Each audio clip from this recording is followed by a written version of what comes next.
Shemini, no el día octavo. Estábamos diciendo de que, ¿qué había pasado en estos 7 días? ¿De quiénes estamos hablando ahorita? ¿De quiénes estamos hablando? De los hijos bueno, diríamos de Aarón y de sus hijos, ¿verdad? Vamos a leer ahí, dice. En el día octavo, Moshe llamó a Aarón y a sus hijos y a los ancianos de Israel. Bueno, miren, para que agarremos un poquito de contexto, entendamos aquí lo que está pasando en 9. Por si no recuerdan, ¿verdad? La parashá pasada. Vamos a agarrar ahí de la parashá pasada, del capítulo 8. Vamos a empezar a leer ahí, verso 33. Dice, de la puerta del Mishkan de reunión o la tienda de reunión, no saldréis en 7 días, hasta el día que se cumplan los días de vuestras consagraciones, porque por 7 días seréis consagrados, de la manera que hoy se ha hecho, mandó hacer Hashem para expiaros. A la puerta pues del Mishkan o de la tienda de reunión estaréis día y noche por 7 días y guardaréis la ordenanza delante de Hashem para que no muráis, porque así me ha sido mandado. Y Aarón y sus hijos hicieron todas las cosas que mandó Hashem por medio de Moshe. Ahora tenemos una mejor idea, ¿no? ¿Cómo llegamos al día octavo? Habían pasado 7 días en los cuales una forma como se expresa lo que está pasando aquí es que a Aarón y sus hijos, podemos decirlo en este sentido figurado, ¿no? Habían sido como secuestrados, habían sido apartados. No podían salir del Mishkan, no podían salir de ahí. Estaban allá adentro, podemos decir encerrados, guardados, secuestrados, como lo quiera pensar, pero estaban apartados. No podían ellos mezclarse, digamos, con alguien de afuera, no podían salir. ¿Cuál era? Quizás uno, porque pueden haber algo otros propósitos, hermano, pero podemos pensar, ¿cuál era alguno de los propósitos por los cuales ellos tenían que ser apartados? Muy bien, las contaminaciones. ¿Por qué? ¿Qué tenía que ver las contaminaciones con que ellos fueran apartados? Se están ellos ordenando, ¿verdad?, para que sean ministros. Y el ministro tiene que interceder, tiene que hablar por el pueblo, por alguien por el cual va a interceder. Y ellos estaban ofreciendo sacrificios por ellos mismos primero. Porque recuérdense, tenían que expiarse ellos para poder ellos expiar a otros, al pueblo. Y eso era lo que estaban haciendo en estos días. Y por eso el Padre dice, no van a salir de ahí. Y esto nos debe de recordar, ¿verdad? Si nos trae a la mente la memoria, que durante o antes, 7 días antes de que se haga la fiesta de Yom Kippur o de Yom HaKippurim, también al Kohen Gadol lo apartan 7 días antes de que llegue el momento en que él va a ministrar para esa fiesta, lo apartan. Y no lo dejan que se mezcle con nadie, porque tienen ellos que estar seguros, deben de estar seguros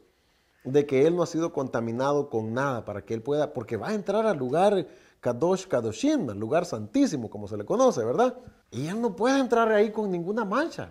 Si recordamos, una de las cosas simbólicas que representa esto es Yeshua mismo, ¿verdad? Entrando a la presencia del Padre, que está en el lugar Kadoshim, en la parte segunda del Mishkan, del Mikdash. Y el que entraba ahí, hermano, no podía tener una mancha ni arruga, ¿verdad? Como Hashem quiere que su kehilá, que su cajal se prepare, conocida como, pues, ¿verdad? En nuestros términos más comunes, la iglesia.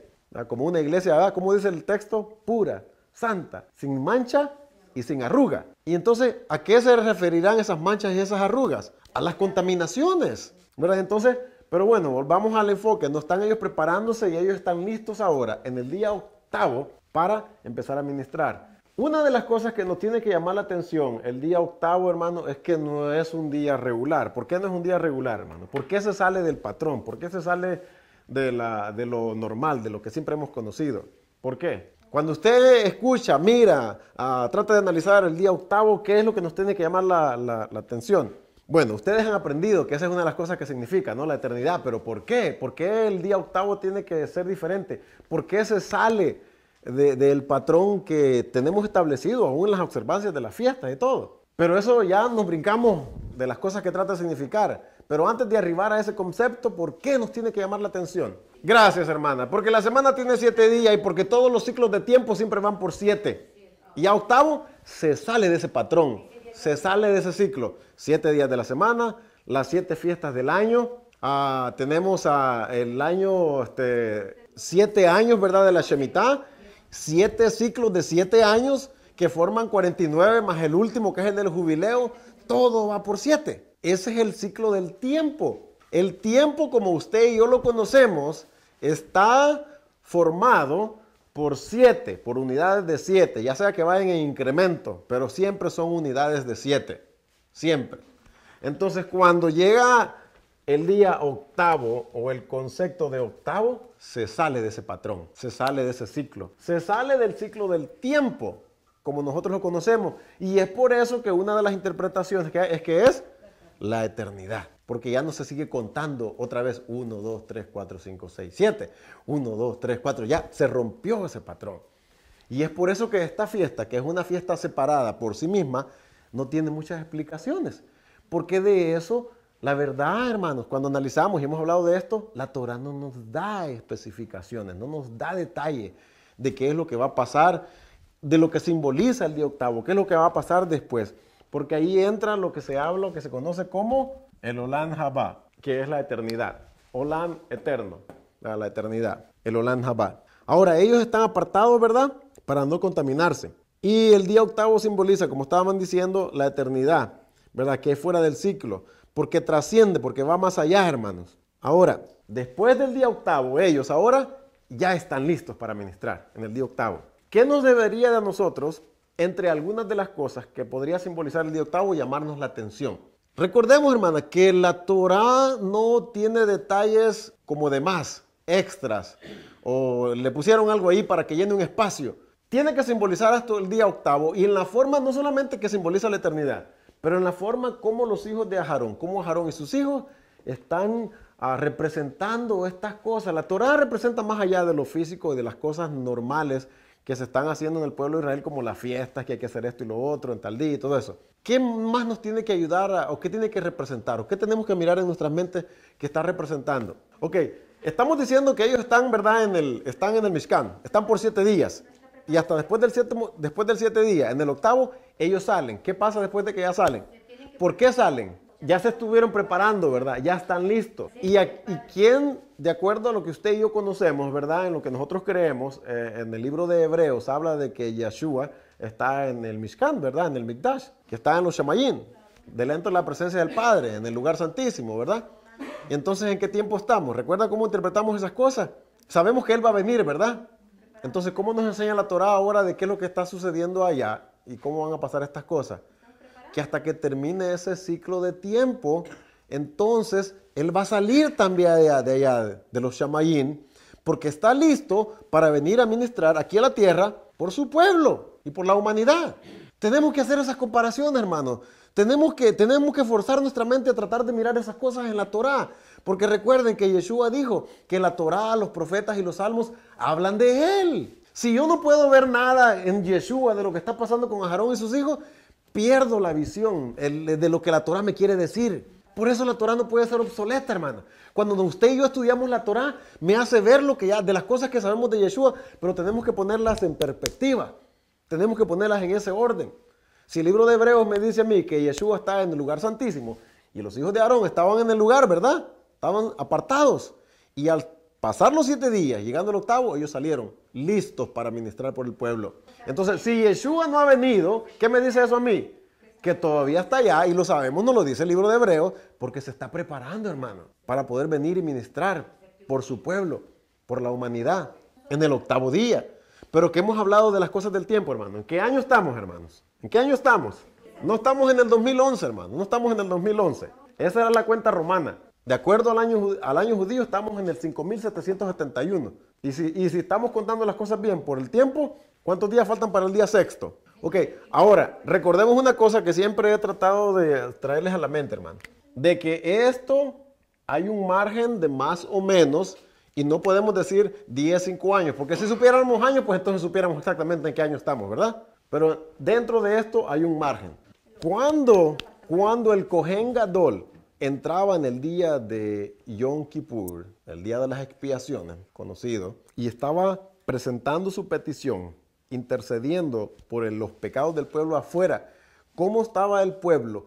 ¿Cómo hemos aprendido que la fiesta nos enseña a nosotros que debe ser nuestra aptitud, o era la aptitud de los penitentes que estaban afuera? Tenían que estar haciendo, orando, examinando sus vidas, confesando las cosas que necesitaban confesar, y nuestro pueblo, nuestros hermanos, los judíos, lo llevan aún más allá de ese día. Yo sé, 40 días antes de que se arribe, que se llegue al día de la expiación, día de Yom Kippur, ya se tiene que haber empezado a hacer una examinación de nosotros, de nuestras vidas. 40 días antes, hermano. No se espera. ¿Quién se prepara una fiesta el día que llega la fiesta, hermano? Cuando es una fiesta de importancia, ¿verdad? Digamos una boda, un aniversario, qué sé yo. Una fiesta que en su vida tenga mucha importancia.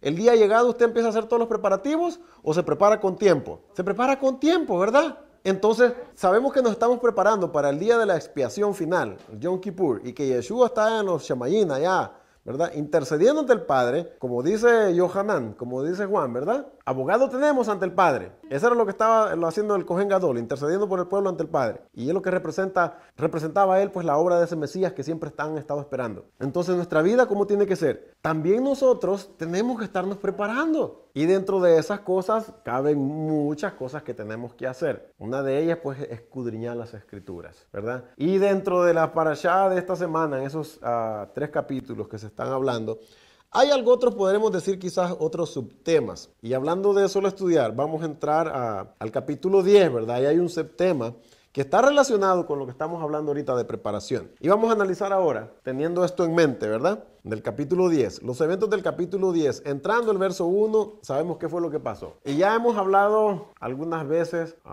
bastantes veces, de lo que posiblemente pasó ahí. Sabemos algo con seguridad, pero hay diferentes interpretaciones por lo que adelante se está desarrollando. Más adelante se desarrollan otros eventos que nos dicen qué fue lo que quizás pasó ahí. Pero ¿a qué conclusiones llegamos nosotros? Porque es que Nadab y Abijo, de acuerdo a lo que la Torá, detalles que nos da la Torá, murieron en el lugar. Una de las conclusiones que se deduce es que estaban borrachos. Ofrecieron un incienso que no era el que el padre que Hashem había prescrito, que había dicho es. ¿Qué más podemos llegar a la conclusión? Le entraron a un lugar que era el lugar Kadosh Kadoshim fuera de tiempo. Una de las cosas, mire, podemos decir que fueron varias las cosas que sucedieron allí, de acuerdo a los detalles que estamos mirando. Y es bueno, antes de eso, ¿qué es lo que estaban haciendo ellos? Al llegar ellos al lugar Kadoshim, al lugar Kadosh Kadoshim, en el Mishkan, ¿qué era lo que estaban haciendo ellos? Ok, pero cuando se está haciendo eso, ¿cuál era el propósito de hacer eso? Mire, la respuesta nos la da el verso 3, hermano. Vamos a leer el verso 3, dice, 10:3, dice, entonces dijo Moshe a Aarón, esto es lo que habló Hashem diciendo, en los que a mí se acercan, me santificaré, y en presencia de todo el pueblo seré glorificado. Y Aarón cayó. Esa es la versión que tenemos, ¿no? Pero dice, en los que a mí se acercan, yo me voy a mostrar que yo soy Kadosh, tratando de interpretarlo, traducirlo en palabras hebreas, ¿no? En presencia de todo el pueblo, mi fama, mi esplendor se dará a conocer. En los que a mí se acercan, el propósito de ir al Mishkan, al Mikdash, en cualquier tiempo que fuera, con una ofrenda, era para acercarse al Padre. Pero la forma como los cojenes, los ministros y nosotros nos tenemos que acercar al Padre, tiene que ser en la forma que Él ha especificado, hermano. Tiene que ser en la forma que Él ha instruido. No podemos acercarnos al Padre en nuestros términos. No podemos acercarnos a Hashem como a nosotros nos parece, o como yo pienso, o como así me han enseñado. No podemos hacer eso. Él dice, el que se acerca a mí, yo me voy a hacer conocer, está diciendo. Me voy a mostrar de que cuando a mí se acercan tienen que hacerlo apropiadamente. ¿Por qué? Cuando lo hacían apropiadamente, ¿qué pasaba? No moría la persona, no moría. ¿Pero por qué murieron ellos? Porque lo hicieron inapropiadamente. Ofrecieron fuego extraño, dice. Y fueron diferentes las cosas que pasaron ahí. Mira, analizando esas cosas que pasaron es que el tiempo equivocado, el lugar equivocado, de una manera equivocada y con un fuego equivocado. Todas esas cosas tuvieron que ver con porque ellos tuvieron que morir. En otras palabras, hermano, cuando nos acercamos a Hashem, no lo podemos hacer como algo que es a la ligera, hermano, que algo que no tiene importancia. Como decía, no lo podemos hacer en nuestros propios términos. Y fíjense, aquí puede entrar, y si entra, algo de que yo he estado tratando de aprendamos, hermano, la importancia de esto, en la forma como nosotros cuando venimos delante del Padre, y ustedes pueden, yo creo, podemos entender, ¿no? Que cuando venimos aquí, venimos delante de la presencia del Padre, venimos a buscar al Padre, ¿no? Lo hacemos de acuerdo a lo que la Torá, de acuerdo a lo que las Escrituras, como nos enseñan, venimos en el lugar, en el tiempo apropiado, que es el Shabbat, ¿verdad? Ahora, cuando nos presentamos a Él, ¿lo hacemos en qué forma, más hermanos? En las oraciones. En las oraciones nos presentamos delante de Él. Y tiene que ser como, en la manera como está. Fíjese cómo lo que está diciendo el Padre aquí. Después de que pasa eso, y ustedes me van a entender cuando yo lea esto. Voy a empezar a leer el verso 5. Dice, y ellos se acercaron y lo sacaron con sus túnicas fuera del campamento, como dijo Moshe. Entonces Moshe dijo a Aarón y a Eleazar, e Itamar y sus hijos, no descubráis vuestras cabezas, ni raiguéis vuestros vestidos en señal de duelo, para que no muráis. Ni se levante la ira sobre toda la congregación, pero vuestros hermanos, toda la casa de Israel, sí lamentarán por el incendio que Hashem ha hecho. ¿Cuáles son una de las cosas que le pide el Padre a los Cohen, a Aarón y a los hijos que quedaron vivos ya? ¿Qué le está diciendo? No descubran sus cabezas. Ok, a mí ahora, ¿qué es lo que a mí me dice eso? No, que ellos tenían sus cabezas cubiertas y el Padre le dice, y para ellos dar una muestra de tristeza o de duelo, lo hacían descubriéndose la cabeza, rasgándose los vestidos. Esa era la forma como ellos demostraban de que estaban tristes, de que alguna, ¿cómo podemos decir? Alguna desgracia había venido a sus vidas. Algunas ocasiones también se echaban ceniza, se tiraban al piso, como lo hacía Job. Miramos el ejemplo de Job. Pero entonces, ¿en qué forma están ellos viniendo a ministrar delante del Padre? Dice que están con sus cabezas cubiertas. Ahora, en Levítico 21:10, más adelante, vuelve a decir lo mismo. Miren, el libro de Vallica, el capítulo 21:10, dice, y esta es la parashá Emor, más adelante la vamos a mirar, pero me voy a adelantar a este verso aquí. En el verso 10, 21:10 dice, y el Cohen Gadol, entre sus hermanos, sobre cuya cabeza fue derramado el aceite de la unción y que fue consagrado para llevar las vestiduras, no, ¿qué dice hermano ahí? No descubrirá su cabeza o no descubra su cabeza, de acuerdo a la versión que usted tenga ahí, ¿verdad? Ni rasgará sus vestidos. La persona que ministraba delante del Padre por el pueblo, que venía ante la presencia de Él en oración y tenía que venir con una ofrenda, porque el principio de venir ante el Padre, recordémonos, es que el Padre siempre decía, no vengas a mí con las manos vacías. Entonces tenía que llevar una ofrenda. Podemos decirlo, ¿no? Y lo hemos explicado de esta manera, y no es la única, para congraciarse con el Padre. Cuando nos queremos congraciar con alguien, traemos regalos, hermanos. ¿Sí o no? Para el Padre era para cubrirse, para expiar. Se pagaba un rescate. Diferentes maneras que se pueden no explicar lo que la palabra en el hebreo es corbán, hermanos. La ofrenda que se llevaba. El corbán, y lo que significaba era que se quería acercar, para acercarse al Padre. Pero fíjese, para acercarnos a Él, nos está enseñando aquí que tenía que hacer de esa forma. Dentro de ese mismo capítulo, y bueno, no queremos, ¿verdad? Porque es algo que ya hemos hablado de eso, porque la Torah lo permite.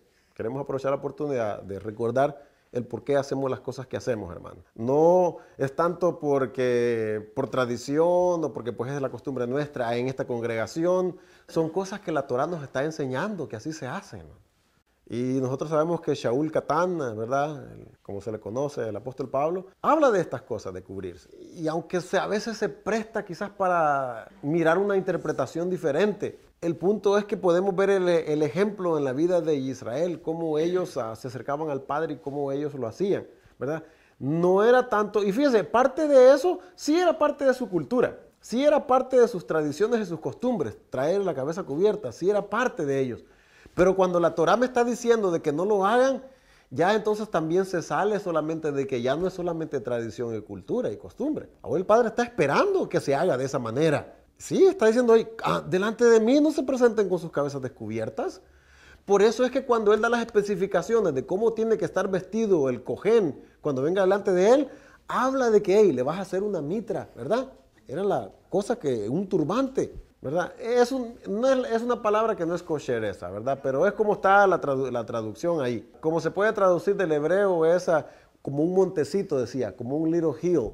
Era la forma como se hacían un turbante. Ustedes han visto los musulmanes, ¿no? Como ellos traen. Pero eso es un turbante. En realidad, eso es lo que debería de traer. Eso sería lo más apropiado, ¿no? Pero detrás de eso, el principio debería de ser, y no es el único, el principio para nosotros debería ser que tenemos nuestra cabeza cubierta. Sí, era para los varones, para los sacerdotes, pero ahora acordemos de una cosa. Nosotros hemos entendido que ahora no tenemos un Mishkan, ¿verdad? Y entonces ellos eran los que se acercaban por el pueblo ante el Padre. Pero ahora, ¿quién se acerca al pueblo, al Padre? ¿No se acerca usted al Padre en oración? ¿okay? Pero ya no tiene un Cohen Gadol que se acerca por usted, ¿verdad? Entonces, si el Cohen Gadol, que era el Cohen Gadol, se tenía que cubrir, ahora cuando yo vengo delante del Padre, lo tengo que hacer menos que él, también tengo que tener cubierta la cabeza para ir delante de la presencia de él, sea mujer o sea hombre. Porque las mujeres, aunque no eran cojenes, también estaban cubiertas sus cabezas, ellas. Les voy a recordar una vez más el incidente que ustedes ya conocen. Cuando al hombre llegaba el espíritu de celos. ¿Se recuerdan, verdad? La Torá daba especificaciones de cómo era que se tenía que tratar ese caso. Y sabemos, si recuerdan, ¿no? ¿Qué se le pedía? Que la mujer se trajera a la tienda de reunión, ¿verdad? Y se le decía, y descúbrasele la cabeza para que sea de vergüenza para ella. Entonces, para una mujer que le descubrieran la cabeza, era de vergüenza para ellos. Sí, pero estamos hablando en su casa, hermana, pero estamos hablando en lo que es apropiado, cuando yo vengo en oración. Su esposo sí, hermana, claro que sí. Pero ya hemos hablado de esto en muchas ocasiones, ¿no? Que era para... Y eso ya va más para las costumbres que hay dentro, que había en ese tiempo y que todavía las hay dentro del paganismo. Mire, ahora en día la gente se rapa la cabeza y lo hace por estilo, ¿verdad? Y lo hace porque por moda o porque no se quieren peinar quizás, yo no sé, ¿verdad? Por cuestiones hasta por pandillas, hasta por eso, ¿verdad? Porque se reconocen de que pues, usted mira en la calle a un pelón y ya sabe de que de seguro pues... Quizás, tal vez no, si no lo es, quizás en algún tiempo, o quizás se quiere parecer, o quién sabe, ¿no? Pero no se forma una buena idea automáticamente, hermano, cuando uno mira, a menos que sea calvo natural, ¿verdad? Que se le cayó solito el pelo, ¿verdad? Entonces, pues no puede hacer nada el pobre, pues se le cayó.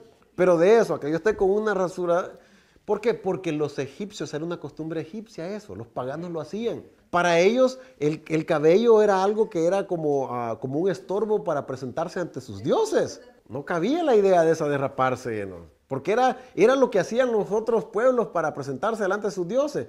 Y una de las cosas que el Padre, por lo cual les está diciendo que se tienen que tapar y que no se tienen, era para que no se parezcan a los otros pueblos, para que no se parezcan en la forma como los otros adoraban a sus dioses. Esa es una de las, podemos decir, esencias o motivos o lo que significa la palabra Kadosh. Si yo me miro igual que todos los demás, no soy Kadosh, no soy apartado. Es lo que se conoce. Una cosa, mire, y es que no hay pecado en esto, hermano.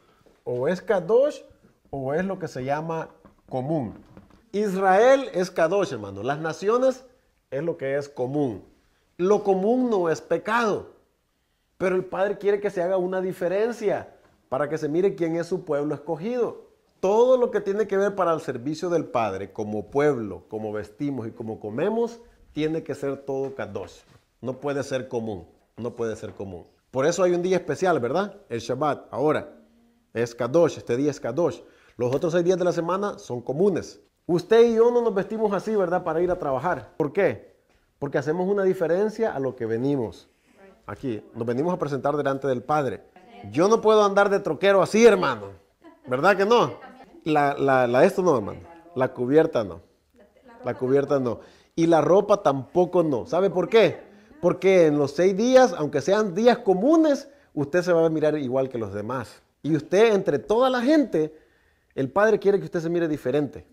Entre toda la gente.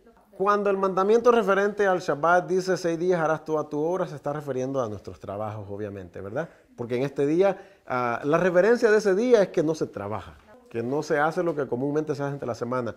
Pero en nuestro comportamiento, nuestras palabras y nuestro vestir, tiene que seguir siendo Kadosh, hermanos. Esa es una de las razones por qué nuestros hermanos Yahudín, ¿verdad? Se visten así, se visten en negro, porque es un asunto de identidad, es un asunto de mirarnos diferentes, no como los demás.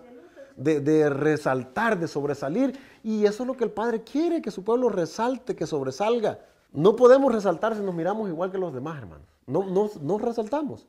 Nos sentimos más cómodos, yo a veces quizás mezclándonos o mirándonos con los demás. ¿Por qué? Porque la mirada quizás no está puesta en mí, porque no se tiene nada que decir de mí, ¿verdad? Porque quizás no se me va a criticar. Por eso a veces quizás nos sentimos más cómodos con mezclarnos, ¿verdad? Entre los demás. Y así no estoy expuesto a que nadie me critique o lo que sea. Pero el Padre no quiere que usted...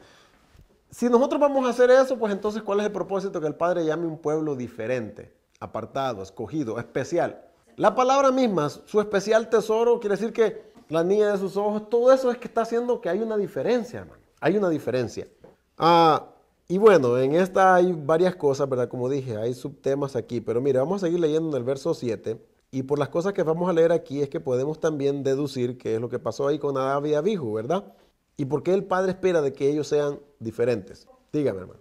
Si yo, no importa que fuera el rey o quien fuera, si yo podía venir ante la tienda de reunión, el Mishkan, el templo, y ofrecerlo yo mismo, entonces le estoy quitando la posición o el propósito que tiene el ministro. Se le está quitando eso, se está anulando esa necesidad. No hay, pues si yo lo puedo hacer, entonces ¿para qué tenemos un cohen? Porque recordemos, si ustedes recuerdan en el Brit Hadashah, en el Código Real, nunca va a ver usted que Yeshua, o lee que Yeshua, entra adentro del templo. Cuando se dice que fue al templo, hermano, usted y yo tenemos que entender dentro de lo que es el conocimiento de cómo se hacen las cosas en el pueblo de Israel, cómo ellos trataban eso. Cuando decían que iban al templo, no estaban entrando adentro, hermano, iban al atrio.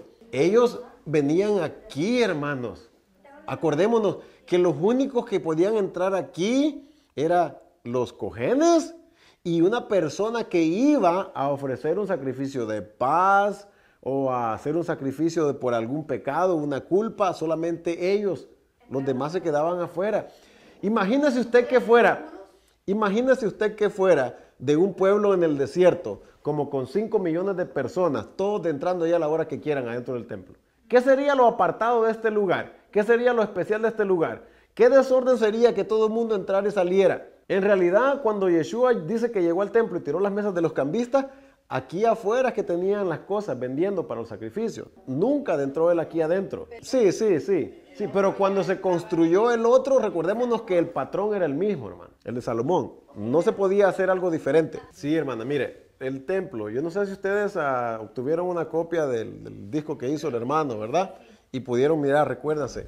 Cuando están hablando de los recintos, de donde se ponía la leña y todas esas cosas, eran cosas que hicieron aquí, hermano. Alrededor le construyeron cuartos. Y aquí habían casas de estudio para estudiar y donde ellos se quedaban a dormir. Esto era especial, hermano. Esto era apartado, esto era diferente. Aquí no se podía entrar así, hermano. Y esas son las cosas. Y esto solamente lo puede entender una mente judía, hermano. Una mente que ha nacido y crecido en estas cosas. Nosotros no entendíamos esto de esta manera. Nosotros miramos en las escrituras que iban al templo y pensamos que entraban hasta allá, hermano. Esto es algo, hermano, este patrón, la forma como el Padre le dijo al pueblo de Israel que construyeran esto, no es para todo el pueblo, hermanos. Por eso se separó a la tribu de Leví, para que ellos fueran los únicos que entraran ahí. Ellos eran los únicos.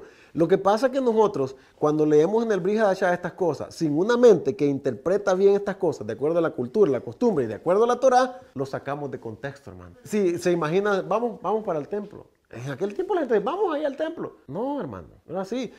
Es más, ni por aquí podían. ¿Saben por qué no podían llegar tan cerca? Porque ellos, los Kohanim, ponían sus tiendas alrededor de aquí, hermano. Porque no estaban ellos viviendo todos adentro, obviamente, ¿verdad? Toda una tribu no vivía adentro. ¿Saben las tiendas de quiénes eran las que estaban alrededor? Las tiendas de los levitas, hermano. Los levitas, sus tiendas estaban alrededor del Mishkan. Porque recordémonos, ellos formaban como un cerco de protección. Por eso el Padre cuando descendió en el monte dice, hey, no pasen más allá de los límites. Porque todo eso ahí cuando él descendía en su presencia era Kadosh.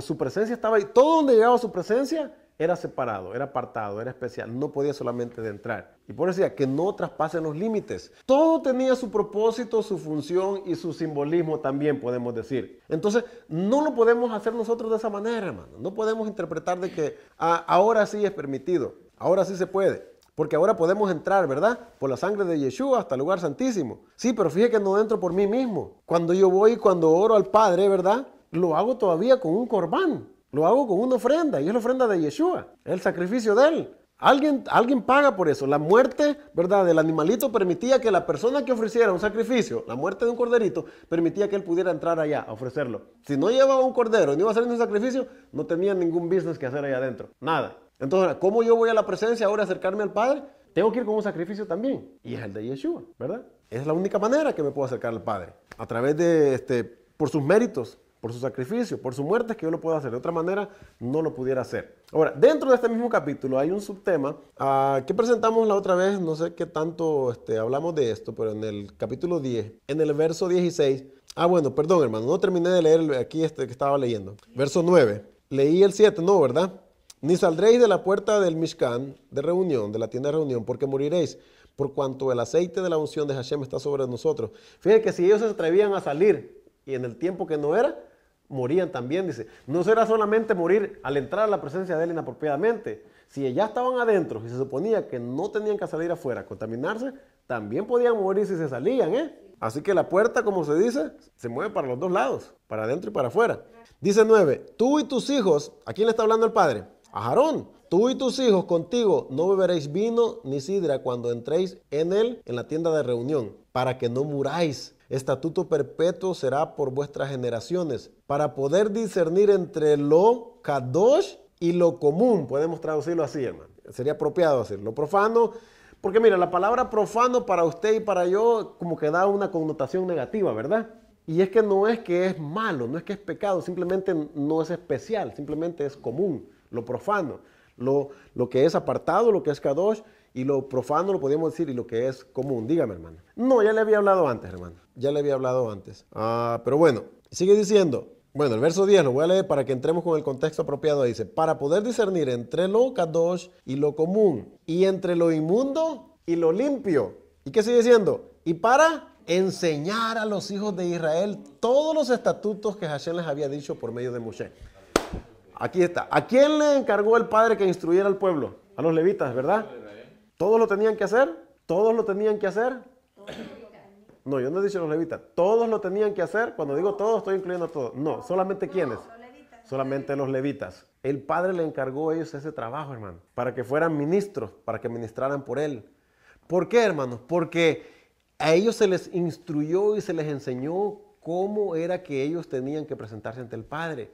El pueblo común no sabía la manera apropiada de acercarse al Padre. Se instruyó solamente, podemos decir, se hizo un grupo especial, y los vamos a enseñar, los vamos a entrenar para que ustedes hagan esto. Imagínense ustedes, vamos a poner como ejemplo esto, en las Fuerzas Armadas aquí. No se hacen grupos especiales en todas las Fuerzas Armadas y cada quien se ocupa de su lugar. El Navy, ¿verdad? La naval, la Fuerza Naval. ¿Qué es la ocupación de ellos? El agua, los barcos. ¿Y la Guardia Nacional qué es? La tierra. ¿Verdad? Aquí, más que todo el país, los Marines, los marinos, la guerra afuera, en el frente de la guerra, la fuerza aérea, los aviones. Imagínese usted que ponga a un marino o a un soldado de la naval y lo suba a un avión, va a ir a chocar, no va a despegar quizás. O que ponga a un piloto de un avión que no sabe nada y lo ponga en un barco, lo va a hundir. Por eso se aparta cada quien, ok, tú vas a hacer esto, tú vas a hacer lo otro, pero nosotros a veces, en la forma como nos enseñaron, queremos que se mezcle todo. Queremos hacer todo. Y el Padre no trabaja así, el Padre trabaja ordenadamente. A cada quien le dio su responsabilidad, a cada quien le dio su trabajo. Y este fue el trabajo que le dio a los levitas. Porque ahorita no hay un Mishkan en el que se está ministrando. La tribu de Leví, no se puede decir autoridad, se puede decir está permitido para que otras personas enseñen, pero no en la manera como lo hacía un Cohen. No en la manera como lo hacía un Cohen. Es muy diferente. Porque siempre hubieron otros que enseñaban en el pueblo, hermano. Shaul no era levita, él era de la tribu de Benjamín y enseñaba o no enseñaba. Hasta las mujeres podían enseñar, hermana, si no había un hombre capaz en el momento, y es el ejemplo de Débora, ¿verdad? Que era profetisa. ¿Qué es lo que hacía ella? Juzgaba al pueblo, o sea, les decía cómo estaba bien y cómo estaba mal. Pero cuando recordemos ese ejemplo, hermano, no nos salgamos de los principios de los patrones, hermano. Cuando el Padre aparta a la tribu de Leví, es algo diferente, hermanos. Es algo especial. La tribu de Leví, ministro. La enseñanza, hermano, no estaba, podemos decir, se permitía que otros que no fueran de la tribu de Leví enseñaran. Porque ahora en día no todos los rabinos son de la tribu de Leví, ¿verdad? Menos los pastores son de la tribu de Leví, a menos que sepa que es levita. Pero el trabajo de ministrar para ir a la presencia del Padre estaba delegado solamente para ellos, para nadie más. Y podemos decir, los beneficios o las cosas que el Padre permitió que ellos hicieran o que se haga para ellos, como proveer para ellos, era solamente para ellos, para nadie más. Y bueno, podemos hablar de otras cosas ahí que caben, podemos decir quizás en el asunto. Pero aquí nos debe de llamar la atención que dice para enseñar a los hijos de Israel. Ellos eran los primeros que tenían que enseñar. Vamos a decir, no eran los únicos, pero eran los primeros que tenían que enseñar por designio y por estipulación y porque el Padre así lo escogió, así lo estipuló. Ahora, en el mismo capítulo, más adelante, voy a empezar a leer del verso 15 y dice: con las ofrendas de las grosuras que se han de quemar, traerán la espaldilla que se ha de elevar y el pecho que será mecido como ofrenda mecida delante de Hashem. Y será por derecho perpetuo, tuyo y de tus hijos, como Hashem lo ha mandado. Y Moisés preguntó por el macho cabrío de la expiación, y se halló que había sido quemado, y se enojó contra Eleazar e Itamar, los hijos que habían quedado de Aarón, diciendo: ¿por qué no comiste la expiación en el lugar Kadosh? O sea, adentro, ¿verdad? Del Mishkan. Pues es muy Kadosh, es muy santo. Y la dio él a vosotros para llevar la iniquidad de la congregación, para que sean reconciliados delante de Hashem. Cuando se presentaban ofrendas que representaban al pecado, hermano, el Cohen la tenía que comer, porque eso simbolizaba que porque en la ofrenda esa iba el pecado de la persona o del pueblo, ¿verdad? Y él al comérselo, ellos están asumiendo esa culpa. No, en este caso solamente el Cohen, hermano. En este caso, cuando era de paz. En cuanto a esto ahorita, lo que yo quería presentar es algo que no se mira en el español, hermano. En cuanto a cuál era y todo eso, tendríamos que, volver a las parashas anteriores. Tendríamos que ir a las parashas anteriores, hermano. ¿Okay? Pero en este aquí dice: y Moisés preguntó. Usted solo mira ahí en el español que dice: y Moisés preguntó.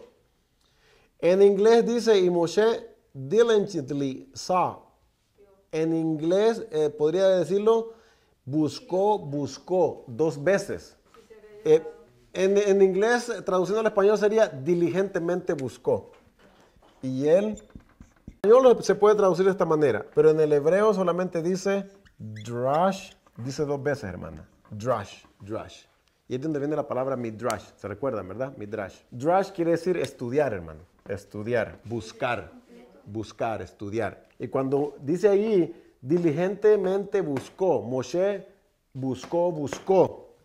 Está buscando, ¿verdad? ¿Por qué es que no se comieron la ofrenda? ¿Por qué es que la quemaron completamente? Pero recordemos, la Torah tiene varios niveles de interpretaciones, ¿verdad? Y una de las cosas que alude esto, que ellos miran, es que se tiene que estudiar. Otra de las cosas que se ha dedicado el tiempo, ellos han podido ver, es que a partir de esa parte, estamos hablando del capítulo 16, ¿verdad? Perdón, capítulo 10, verso 16. Y ellos dicen que ese es el centro de la Torah. Si usted empieza a contar desde el último verso de Deuteronomio para atrás y llega hasta ahí, hasta el 16, y alguien empieza a contar desde el primer verso de Bereshit y llega hasta ahí, arriban a la propio medio de la Torah.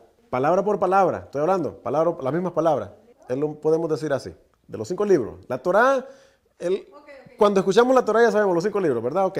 Si empieza a leer de Deuteronomio y se viene para atrás, si empieza a leer de Bereshit, donde al llegar al medio, llegarían exactamente aquí al verso 16. Y es drash.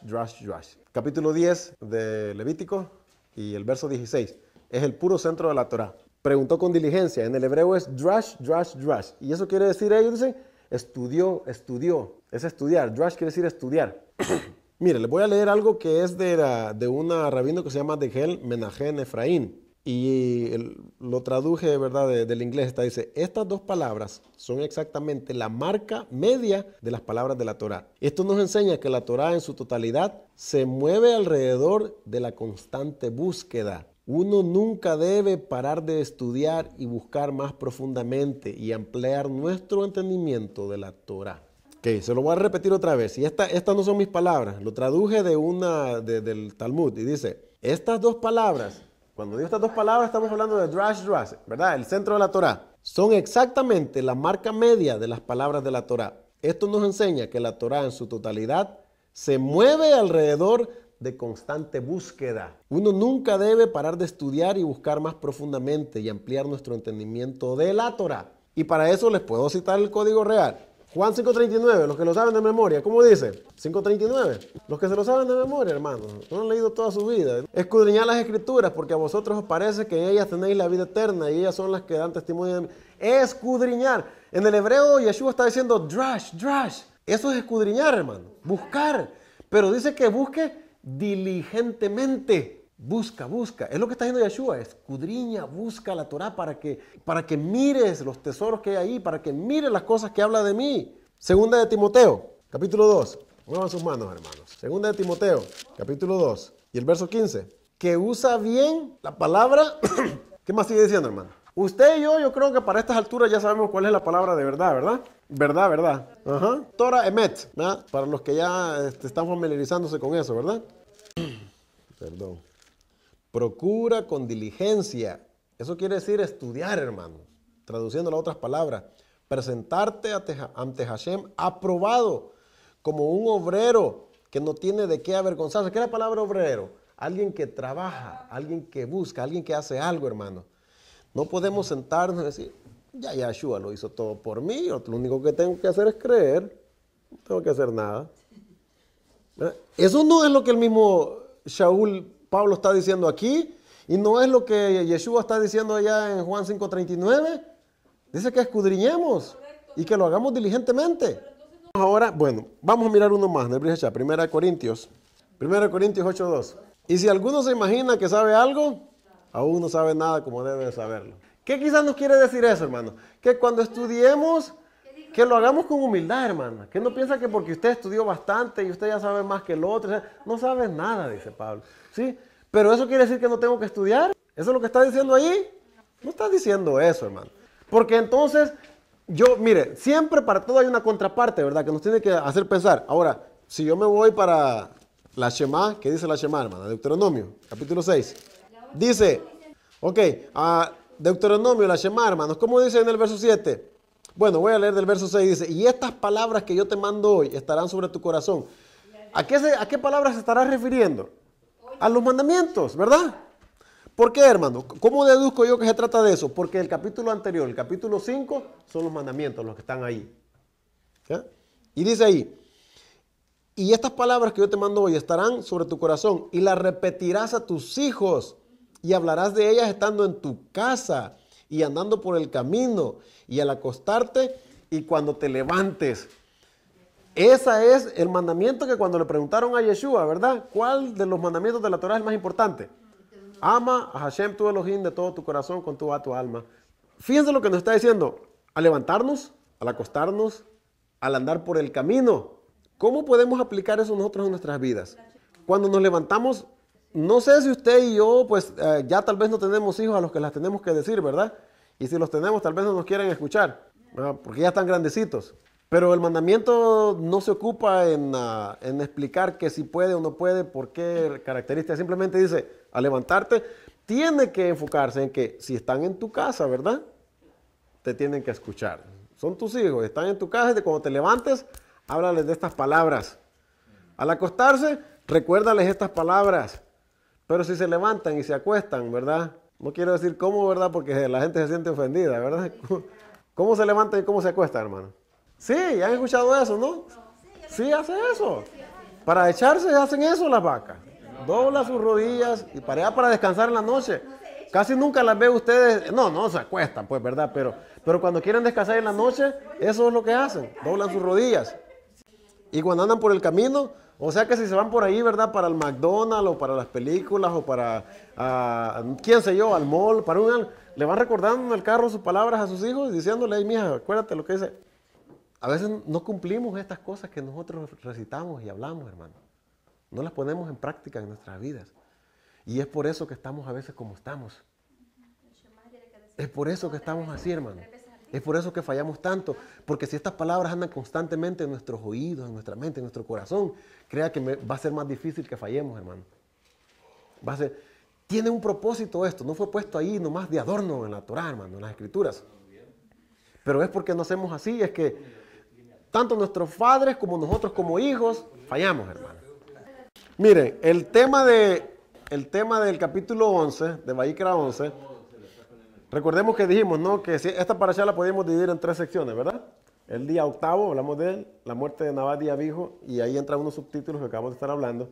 Y el capítulo 11, que no es el menos importante, al contrario, debería ser uno de los más importantes, porque hace mucho efecto en nuestras vidas eso, hermano, en hacer diferencia entre lo que comemos y lo que no comemos. Las instrucciones de los animales. ¿Cuántos de ustedes, cuántos de nosotros siempre escuchamos la expresión que somos lo que comemos? We are what we eat. Somos lo que comemos. Los mismos rabinos dicen esto también. Entonces, ¿qué es lo que quiere decir eso, hermano? Lo que usted se come llega a formar parte de su cuerpo. Y es por eso, ¿sí o no? Vamos a decir que de lo que usted se come, hermano, de lo que usted se come, su cuerpo no lo detiene 100%, ¿verdad? porque sabemos que un resto va para la letrina. Pero digamos que vamos a decir que ni la mitad, hermano, vamos a decir que un 40% lo retiene de su cuerpo. Digamos que un 30% lo retiene de su cuerpo. Eso llega a formar parte de su carne, su cuerpo, sus células, su sangre. Entonces, ¿hay importancia en qué es lo que comemos? ¿O no, hermano? Entonces, ¿por qué nos vamos a comer camarones, puerco y todo pensando de que ya fue limpio? Mire, aquí no podemos estar hasta que sea la hora de Abdala y quizás no nos alcanza para que analicemos. No, mire, yo sé que ustedes ya no se comen camarones ustedes, ¿verdad? ¿O sí? ¿Ah? Pero pensemos en un momento, hermano. Imagínense un puerco formando parte de su cuerpo. Dicen los rabinos, y tenemos que encontrar razonamiento en eso, hermano. No solamente el cuerpo, lo físico, lo orgánico del animal llega a formar parte de usted. Dice ellos que la naturaleza de ellos también forma parte. ¿Sabe qué estoy cuando digo que la naturaleza de ellos, verdad? ¿Saben a qué me refiero? La forma como ellos son. Su espíritu, su forma de ser, también está metida en su carne, hermano. Entonces, si usted come mucho puerco, de repente lo va a ver ahí revolcándose en el lodo. No, puede ser antes. ¿Verdad? No, yo sé que hablo de naturaleza, es que hay ciertas aptitudes en la gente, el enojo, la envidia, el egoísmo, la avaricia, todas las cosas. ¿Será que vienen también quizás a veces por lo que comen? ¿Verdad? Si somos lo que comemos, ¿verdad? Y estos animales, la mayoría, hay una razón por qué Hashem prohibió estos animales, hermano. Capítulo 5. Ahora, ¿cuánto tiempo más quieren? ¿Ya tienen hambre? Ya tienen hambre, ¿verdad? No creo. Miren, lo que quería, se lo voy a dejar de tarea.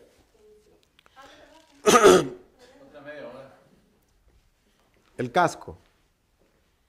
El casco cuando está cortado entre medio. El puerco tiene un casco así, está cortado. Como la vaca tiene un casco. De hoof. ¿Okay? Hundido quiere decir que está cortado por la mitad. Y el puerco es uno de esos animales hipócritas. ¿Sabe por qué? Porque está abierta por encima, pero por abajo está cerrada, no está completamente pasada como la de los patos, sí. Nomás que la de él, como es más pronunciada para arriba, no se mira fácilmente. La del pato se mira porque es flat, está plana, ¿verdad?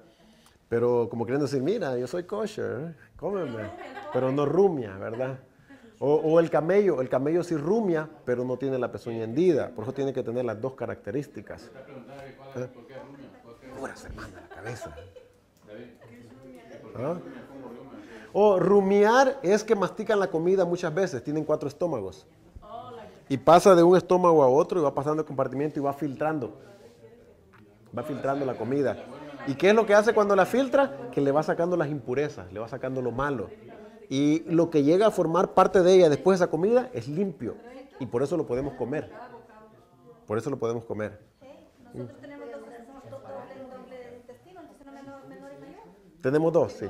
Pero los animales ellos tienen 4. Las vacas tienen 4. Y los animales que rumian tienen 4. El capítulo de Marcos. Y fíjate que bueno, ya que tenemos el código real, déjenme leerlo de aquí, ¿verdad? No dice todo, hermana, no dice lo mismo. Cuando entendemos las palabras hebreas nosotros le damos una interpretación diferente, hermano. Yo sé que quizás no estamos, todavía no tenemos esa mentalidad en que cuando miramos palabras podemos interpretar correctamente. Mire, por ejemplo aquí, déjenme darle este ejemplo para que miremos de que no dice igual, hermano. Capítulo 7 de Marcos.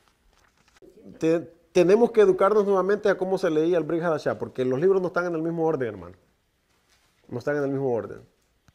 Así que eso puede ser un desafío para, pues, cuando hemos estado acostumbrando a leerlos en Mateo, Marcos, Lucas, Juan, ¿verdad? En el verso 14. El verso 14, hermano. El rabí explica el significado del Netilat Yaraín. ¿Ustedes se recuerdan y saben lo que es Netilat Yaraín, hermanos? De las manos. Yaraín, yad, mano, in, varias. El lavado de las manos. Él explica. ¿Ok? Fíjate, cuando yo ya conozco esa expresión, cuando yo conozco esa hebrea, yo sé de qué va a hablar él entonces. No va a hablar, por ejemplo, aquí, ¿cómo lo tenemos aquí nosotros en español? ¿Qué dice? Se juntaron a Jesús los fariseos y algunos de los escribas que habían venido a Jerusalén, los cuales viendo a algunos de los discípulos de Jesús comer pan con manos inmundas, esto es no lavadas, los condenaban. O los están condenando porque no hacen un ritual y no se lavan la mano y todo eso. Es lo más cercano que podemos. Pero cuando tenemos una mente que conoce los conceptos hebraicos, judíos, y yo leo aquí que dice el rabí, o sea, Yeshua, va a explicar el significado de Netilat Yaraim. Oh, va a hablar del ritual de las manos. Eso es lo que me viene a mí a la mente, ¿verdad? Mire, lo voy a leer como siempre lo hemos tenido, ¿verdad? Porque es a lo que estamos acostumbrados. Y luego quizás si hay tiempo podemos leer hermano, el Código Real. Mire lo que dice ahí. Ya leí el 2, ¿verdad? Dice, porque los fariseos y todos los judíos, aferrándose a la tradición de los ancianos, si muchas veces no se lavan las manos, no comen. Y volviendo de la plaza, si no se lavan, no comen. Y otras muchas cosas hay que tomaron para guardar, como los lavamientos de los vasos de beber y de los jarros, y de los utensilios de metal y de los lechos. Ya sabemos de qué se refieren los lechos, ¿verdad? ¿A qué se refieren los lechos, hermano? Díganme. ¿A qué se refieren los lechos? Cuando usted y yo leemos en Marcos ahí que está diciendo los lechos, ¿a qué tengo que entender yo a qué se está refiriendo, hermano? Los lechos. Ahí está, ¿ver qué les digo? Que cuando no tenemos los conceptos al principio, le damos otra interpretación. Porque como Yeshua le dijo al hombre, a ti te digo, levanta tu lecho y anda, ¿verdad? De ahí te imaginas que la cama. No, hombre, hermano, hombre. Cuando está diciendo lecho está hablando de los productos lácteos, hermana. Porque ellos separan la carne de la leche, acuérdese, de acuerdo al mandamiento, que no cocerás ¿verdad? Al cabrito en la leche de su madre.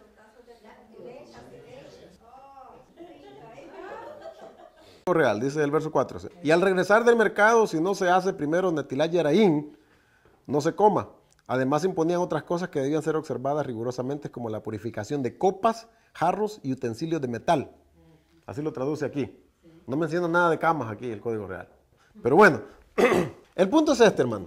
Que este capítulo 7 de Marcos, cuando usted lo lee todo, si usted no está entendiendo, hermano, mire, una de las cosas que siempre hemos dicho, hermano, no se lo puedo escribir porque yo creo que ya lo deben de saber. Un texto sin contexto, ¿qué es? Un texto sin contexto es un pretexto. ¿Qué quiere decir eso? Que cuando yo leo algo sin saber la historia de lo que está antes o de lo que viene después, yo voy a sacar eso de su lugar apropiado y le voy a dar una interpretación ajena a lo que en realidad es. Eso es lo que esa expresión quiere decir. Un texto, o sea, una escritura sin contexto, sin saber qué es lo que ya pasó, cómo es que llegamos allí, de qué se viene hablando. Sin contexto, o sea, y sin saber qué es lo que viene después. Es un pretexto que se dice un pretexto porque se puede interpretar de la manera como a mí me plazca. Eso es lo que prácticamente quiere decir. Si yo no conozco la historia de antes y después, usualmente se presta para darle cualquier interpretación. Y eso es lo que está diciendo ahí. Entonces, si yo no conozco el contexto cultural, tradicional y de las costumbres del pueblo de Israel, del judaísmo y por qué ellos hacen estas cosas, leo todo esto. Y cuando yo llego aquí al verso 18, digo, y les dijo, también vosotros estáis así sin entender, porque le preguntaron qué significa este midrash. Bueno, en la traducción de ustedes dice que le preguntaron sobre la parábola, dice ahí, ¿verdad? Pero en realidad era este midrash, era esta enseñanza, es lo que estaba diciendo. También vosotros estáis así sin entendimiento, no entendéis que todo lo que de fuera que entra en el hombre no le puede contaminar, porque no entra en su corazón, sino en el vientre y sale a la letrina. Esto decía, haciendo limpios todos los alimentos. ¡Pah! ¿Ya ves? Puedo comer de todo. Ya sabemos que fue agregado, y si fue agregado quizás en el original, o sea, el autor del libro de Marcos quizás no fue el que puso esto ahí, pero alguien que más adelante, más tarde quizás hizo una copia de esto, le agregó ahí, ¿verdad? Y esto decía, porque fíjate que no sigue el mismo curso de la historia, y esto decía, o sea, coma, ¿verdad? Como una explicación, y esto decía, haciendo limpios todos los alimentos. Entonces, y como nosotros hemos estado acostumbrados a entender que pues todo lo que está puesto ahí es, ¿verdad?, inspirado y es, ¿verdad?, infalible, so pena de muerte. Así lo hemos entendido, ¿no? Pero aún, fíjense, aún que la escritora original hubiera puesto eso ahí, vamos a dar el crédito de que Marcos, si fue Marcos el que escribió, porque en realidad hasta los nombres, hermanos, de los libros estos, usted no puede poner su dinero y decir toco madera, Marcos escribió ese. No podemos, la verdad no podemos decir eso. A algunos libros se les fue puesto el nombre, se les atribuyó, se cree que él fue el que lo escribió. Y hasta eso es debatible, hermano. No hay una prueba a 100%. Usted y yo no podemos decir eso, hermano. No podemos. Estamos confiando en que alguien que ya hizo ese trabajo dijo, ¿verdad?, que eso fue así. Estamos confiando. Y decimos que sí. Pero bueno, aparte de eso, no digamos que estaba ahí. Digamos que Marcos lo escribió. Ahora, aún si yo conozco el contexto de todo lo que había atrás, todavía no puedo interpretar eso como que puedo comer de todo. Todavía el contexto no me permite interpretarlo de esa manera, hermano. Porque mire, para empezar, y ya vamos a parar, pero a grandes rasgos, quería hacer esto yo un poquito más para que entendiéramos. Desde el principio del capítulo 7, no se hace mención de animales ahí. No hay mención de animales. Todo el contexto está hablando de lavado de las manos. ¿Y por qué por qué Yeshua se los presenta de esta manera? Es porque eso de lavarse las manos ritualmente, como ellos están imponiendo como mandamiento, es tradición de los ancianos, no es mandamiento de Hashem. Fíjense la diferencia, hermano. ¿Cómo lo presenta Yeshua? Dice que es tradición de hombres, de los ancianos. Hermano, Levíticos capítulo 11, ¿es tradición de los ancianos o es la palabra de Hashem? Sí se entienden, ¿no? Cuando lo analizamos así despacio, Levíticos capítulo 11 no es tradición de ancianos, ni son sugerencias, es la palabra del Padre. Fíjense lo que está diciendo aquí, mire, Levíticos capítulo 11, al final de ese capítulo. Él está diciendo, después de que le da la lista de los animales que pueden comer y los que no pueden comer, verso 43, Levítico capítulo 11, verso 43, dice, no hagáis abominables vuestras personas con ningún animal que se arrastra, ni os contaminéis con ellos, ni seáis inmundos por ellos, porque yo soy Hashem vuestro Elohim. Vosotros, por tanto, os haréis apartados, os santificaréis, os haréis kadosh y serás kadosh, porque yo soy kadosh. Así que no contaminéis vuestras personas con ningún animal que se arrastre sobre la tierra, porque yo soy, lo vuelve a repetir, hermano, porque yo soy Hashem, que os hago subir de la tierra de Egipto para ser vuestro Elohim. Seréis pues kadosh, porque yo soy kadosh. Y dice, esta es la ley acerca de las bestias y las aves y todo ser viviente que se mueve en las aguas y todo animal que se arrastra sobre la tierra, para hacer diferencia entre ¿qué? Entre lo inmundo y lo limpio, entre animales que se pueden comer y los animales que no se pueden comer. ¿Quién es el que está dando estas especificaciones, hermano? El Padre. Moshe, recordemos, siempre él fue el vehículo, hermanos. Él fue el instrumento que el Padre escogió. No son palabras de Moshe. Y ahora, entonces el Padre ya cambió de opinión de esto que dijo aquí. ¿Puede cambiar de opinión? No, no puede cambiar de opinión. Entonces, ¿cómo vamos a interpretar Marcos 7 como ahora podemos comer puerco y camarones y todo eso? No podemos interpretarlo. Para empezar, vuelvo a repetir, no se está hablando de comida de animales ahí. Se está hablando de un ritual, y de un ritual que es tradición. Así que podemos examinar, fíjense, cada una de las palabras ahí, de Marcos 7. Mire, voy a agarrar aquí ya solamente los primeros 3 versos. Ahí dice, los cuales viendo a algunos de los discípulos, estoy en Marcos 7, hermano, verso 2. Los cuales viendo a algunos de los discípulos de Yeshua comer pan con manos inmundas. Inmundas quiere decir común, ¿verdad? Le decían sucias, ¿por qué? Porque no se las habían lavado de acuerdo al ritual. Esto es, no lavadas. Ahora, ¿está diciendo ellos que se estaban comiendo con las manos sucias?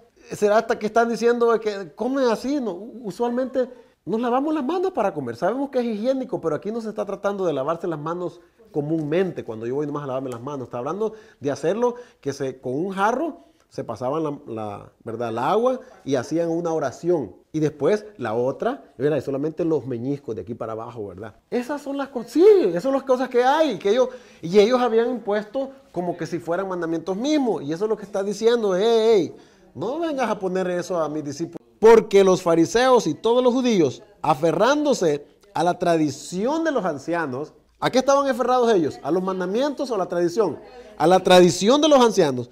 Si muchas veces no se lavan las manos, no comen. Fíjense, ellos no le comían si no hacían ese ritual de lavarse las manos así. No comían, simplemente no. Y mirar a alguien que no lo hacía, está pecando. Especialmente si era otro judío. Si era un gentil no les importa, hermano. Pero como es alguien que se supone que, ¿verdad?, que es del pueblo de ellos y que hacen las mismas cosas, y especialmente un rabino, Yeshua, ¿verdad?, que toda la gente lo anda siguiendo, y que tus discípulos no hagan como hacen los demás. Eso es lo que ellos están criticando. Dice, y volviéndose de la plaza, si no se lavan, no comen, y otras muchas cosas. Ahora, ¿Por qué hace la mención de cuando volvían del mercado, cuando volvían de la plaza? ¿Por qué hace esa mención, hermano? Mire, más que todo era por esto, hermano. Se lo voy a explicar por la falta de tiempo. Más que todo era porque en la plaza, en el mercado, llegaban personas contaminadas. Y pues, estamos hablando de gentiles, de gente que no guardaba las cosas que Israel guardaba y que el pueblo judío guardaba, que hacían sacrificios a ídolos. Acordémonos, hermanos, que en ese tiempo, ¿quién es el que está gobernando a Jerusalén y a Israel, la parte de allí? Es Roma. Está lleno de romanos ahí y de gente, de gentiles. Entonces están entremezclándose con esa gente. Y si fueron al mercado y compraron algo, hicieron una transacción con alguien que estaba inmundo y lo tocaron, tuvieron que tocar o algo, lo que sea, hermano, ya están contaminados. Porque en realidad, hermano, sí enseña la Torá, el Levítico, esta contaminación de segunda mano. Sí lo enseña. Pero era ritual, hermano. Era contaminado ritualmente. No era que tenía pecado. Acordémonos. Y vamos a hablar de esto ya en las parashas que vienen.